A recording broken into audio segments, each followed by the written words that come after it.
नमस्कार, आप देख रहे हैं न्यूज़ 18 का लाइव शो। आज हम बात करेंगे सबसे बड़ी खबर सीडीएस विपिन रावत के हेलीकॉप्टर क्रैश के बारे में। जी हाँ, सीडीएस विपिन रावत का हेलीकॉप्टर तमिलनाडु के कुन्नूर में क्रैश हो गया, जिसमें 14 लोग सवार थे और ऐसा बताया जा रहा है कि 13 लोगों के शव बरामद हो गए हैं। इस पर हमें खास जानकारी देंगे हमारे सहयोगी एवं न्यूज़ 18 के सीनियर एडिटर अरुण पांडे जी। अरुण पांडे जी, आप हमें बताएं इस वक्त इस दुखद घटना पे क्या जानकारी अभी मिल पा रही है? देखिए मनीषा, सबसे बड़ी फिक्र की बात यह है कि एक्सीडेंट जो हेलीकॉप्टर है वायुसेना का वो क्रैश हो गया है और अब तक 13 लोगों के शव मिल गए हैं। जनरल बिपिन रावत, अ, हम लोग उम्मीद मनाते हैं कि वो स्वस्थ रहें और उनके बारे में अच्छी खबर आए। जी। अभी के हिसाब से चिंता सबको होनी स्वाभाविक है, क्योंकि हेलीकॉप्टर जिन इलाकों में गिरा था वो बहुत ही दुर्गम इलाका था, बहुत वहाँ घना जंगल था और वहां तक रेस्क्यू कर लिया गया है। सब लोगों को यहाँ लाया गया था, जिसमें से 13 के शव मिल गए हैं। कुल 14 लोग सवार थे जी। इस हेलीकॉप्टर में। 13 लोगों की मौत की पुष्टि हो गई है। हम उम्मीद करते हैं कि सीरियस विपिन रावत सुरक्षित रहें।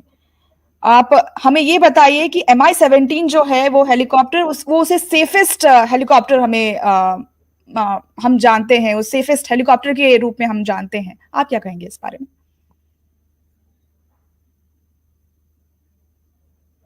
हाँ हाँ, MI-17 हेलीकॉप्टर क्यों सेफ माना जाता है, इसका अंदाज आप इसी से लगाइए कि जितने भी वीवीआईपीज हैं, प्रधानमंत्री, राष्ट्रपति, सीडीएस भी उसी श्रेणी के वीवीआईपी की लिस्ट में आते हैं, रक्षा मंत्री, ये सारे लोग MI-17 हेलीकॉप्टर का इस्तेमाल करते हैं। इसका रिकॉर्ड जी। बहुत अच्छा है और इसका समय समय पर इसका टेक्नोलॉजिकल अपग्रेडेशन किया जाता रहा।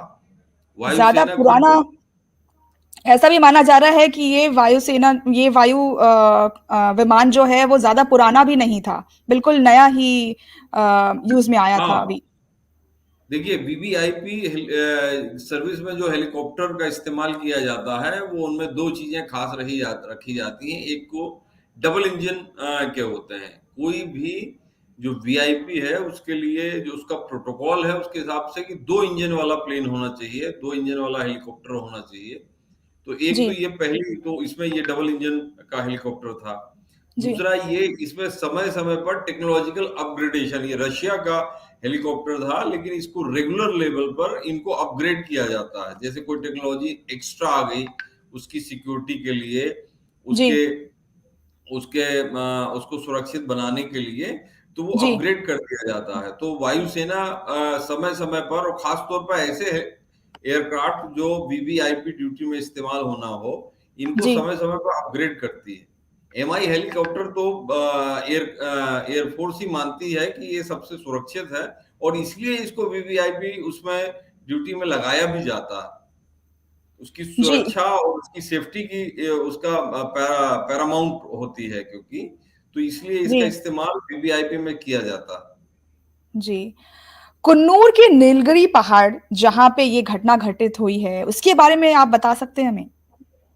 वो इलाका घने जंगलों वाला इलाका है और घने जंगल वाले इलाके में खास तौर पर कुछ धुंध हमेशा रहती है। और जी। हेलीकॉप्टर में आप जानती हैं कि वो चूंकि लो फ्लाइंग एयरक्राफ्ट होता है, नीचे फ्लाई करता है, तो उस वजह से होता ये है कि उस धुंध का असर कई बार जी। मौसम के असर की वजह से उसके संचालन में कुछ दिक्कत आ सकती है। अभी देखिए एग्जैक्ट जानकारी नहीं मिली है कि वजह क्या थी। जी। एयरफोर्स ने खुद इसके लिए एक टीम बना दी है कि हादसा क्यों हुआ, इसकी जांच के आदेश दे दिए गए हैं। जी। मामले की सेंसिटिविटी आप इसी से समझिए कि रक्षा मंत्री कल संसद में इस घटना का पूरा बयान देंगे। मतलब जी। सारे तथ्य जुटाए जा रहे हैं।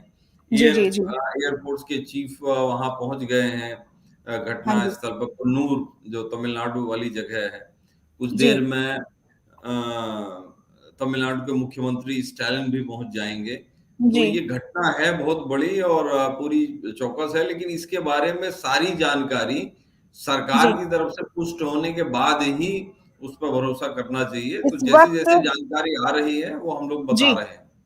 इस वक्त कोई सरकार के द्वारा कोई स्टेटमेंट या फिर कोई पुष्टि की गई है क्या? नहीं, सरकार की तरफ से अभी कोई बयान नहीं आया है। ऑफिशियल बयान जो रक्षा मंत्री देंगे वो कल देंगे पार्लियामेंट में, ऐसा बताया गया है। इसके अलावा प्रधानमंत्री की इस पूरी रेस्क्यू ऑपरेशन में और पूरी घटना पे नजर है। 6:30 बजे इस पूरे मामले में कैबिनेट की एक बैठक भी होगी। Cabinet committee on security, CCS की जी, बैठक हो सकती है। और जी, ये सीडीएस रावत भारत के पहले सीडीएस थे, चीफ जी, ऑफ डिफेंस स्टाफ। जी, मतलब तीनों सेनाओं के हेड, जी, वायुसेना, थल सेना, नौसेना, इन तीनों जी, सेनाओं के हेड थे जनरल रावत। पहले थे और इनको 3 साल का इनका कार्यकाल है। जी, तो इसमें अब उम्मीद करते हैं कि जल्दी ही उनके बारे में अच्छी खबर आएगी। और अब 13 लोगों की तो डेथ की खबर आ गई है, लेकिन उनके बारे में जल्दी अच्छी जी, खबर की उम्मीद है। और जब तक सरकार इस बारे में ऑफिशियल ऐलान नहीं होता, तब जी। तक तो जो जानकारी जितनी आई है वो जानकारी हम लोग सबके सामने है। अरुण जी, ऐसा भी कहा जा रहा है कि हेलीकॉप्टर को हेलीपैड पे लैंड होने से कुछ चंद मिनट ही रह गए थे, उसके पहले ही ये क्रैश हो गया। क्या कोई आखिरी संपर्क हो पाया था क्या? देखिए, ये वाली जो आखिरी संपर्क वाला है, ये तो ब्लैक बॉक्स से पता लगेगा। जी, इसमें खास बात ये है कि वहां पे एक लेक्चर देना था, ऐसा बताया जा रहा 245 में जनरल रावत को। और ये जी, करीब 2.5 से 3 किलोमीटर की दूरी ही रह गई थी। मतलब आप ये सही कह रही हैं कि 2 या 3 मिनट बाद हेलीकॉप्टर उस जगह पर पहुंच जाता जहां लैंड होना था। लेकिन जी, उसके पहले जो इलाका है, जो वो बहुत घने जंगलों वाला इलाका है। जी, लेकिन चूंकि करीब है उस जगह से, इसलिए भी हमें लगता है कि रेस्क्यू टीम को पहुंचने में शायद ज्यादा वक्त नहीं लगा। लेकिन जो विजुअल आ रहे हैं उसको देख के लगता है कि हेलीकॉप्टर में जो आग लगी, तो उससे हेलीकॉप्टर को बड़ा नुकसान पहुंचा। वो आसपास के जले हुए पेड़ आप देखिए, हेलीकॉप्टर के पार्ट्स इधर उधर बिखरे हुए हैं। उससे बिल्कुल, पता लगता है कि क्रैश बहुत भयंकर था। और जी, रेस्क्यू टीम के जल्दी पहुंचने के बावजूद लोगों को 13 लोग को नहीं बचाया जा सका, क्योंकि हेलीकॉप्टर गिर के उसमें आग लग गई। और आग लगने से शायद बहुत सारे लोगों की को बहुत ज्यादा बर्न इंजरी हुआ, जल गए।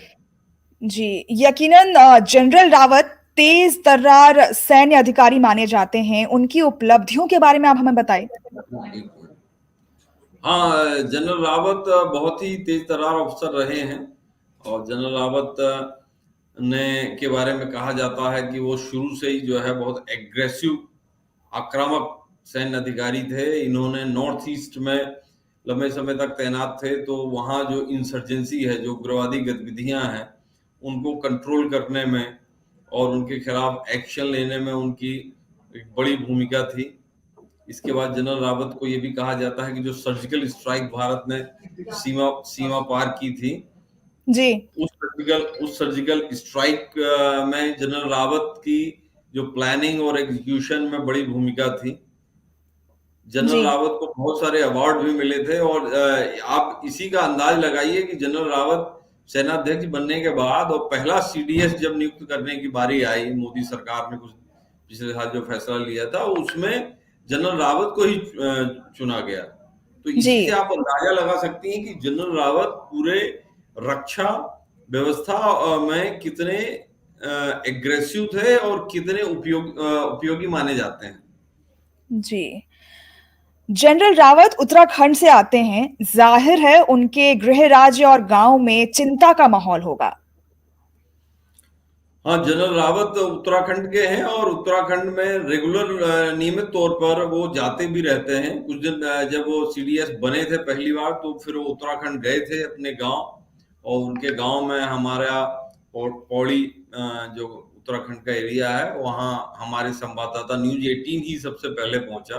देहरादून जी, से 4 साढ़े 4 घंटे की दूरी है, लेकिन हम वहाँ सबसे पहले पहुंचे। और वहाँ गांव के लोग बहुत चिंतित हैं, क्योंकि उनको बड़ा फक्र महसूस होता है कि पहले सीडीएस हमारे गांव से हैं जी, और वो बहुत ही फख्र से बताते हैं। तो अभी हम लोगों ने देखी थी, आप लोगों ने देखी भी हैं कि वहां ज्यादातर लोग बहुत चिंतित हैं। जनरल रावत की पत्नी भी उनके साथ थी।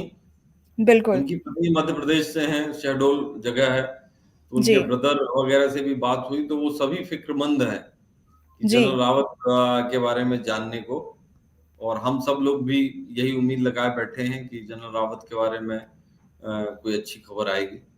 बिल्कुल हम भी यही उम्मीद करते हैं कि वो सुरक्षित हों और अभी तक कोई उनके परिवार वालों से, उनके परिजनों से कोई कॉन्टैक्ट हो पाया है क्या?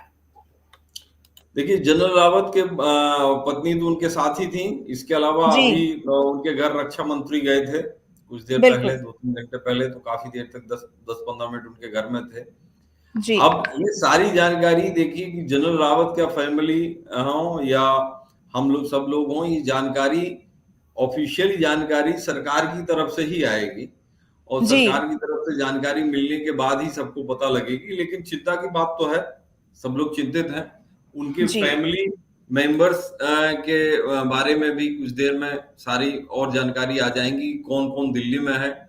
और रावत के परिवार के तो गांव वाले वहां पर उनके गांव में है, उत्तराखंड में, पौड़ी में। जी। और इसके अलावा शहडोल से उनकी पत्नी के फैमिली तरफ के लोग भी दिल्ली आ रहे हैं। तो मेरे आर्मी ख्याल से वो चीफ पहुंच जाएंगे। जी, आर्मी चीफ एमएम नारावने का कोई बयान अभी तक जारी हो पाया है क्या? आर्मी चीफ भी फिंगर क्रॉस्ड है। सब लोग इसी का इंतजार कर रहे हैं कि एग्जैक्ट क्या इंफॉर्मेशन। बाकी वो नरवणे निश्चित तौर पर संपर्क में तो होंगे ही, जी, लेकिन कोई भी जानकारी ऑफिशियली सरकार के साथ बैठ के और इसके तहत आएगी। हमको उम्मीद ये लगता है कि जब 6:30 बजे के आसपास जब कैबिनेट कमेटी ऑन सिक्योरिटी की बैठक होगी प्रधानमंत्री के साथ, तो उसके बाद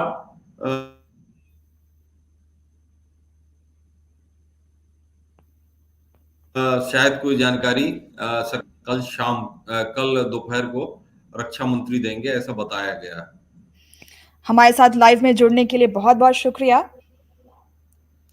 आप बने रहें थैंक यू न्यूज़ 18 के माइशा। साथ। Thank you. बिल्कुल।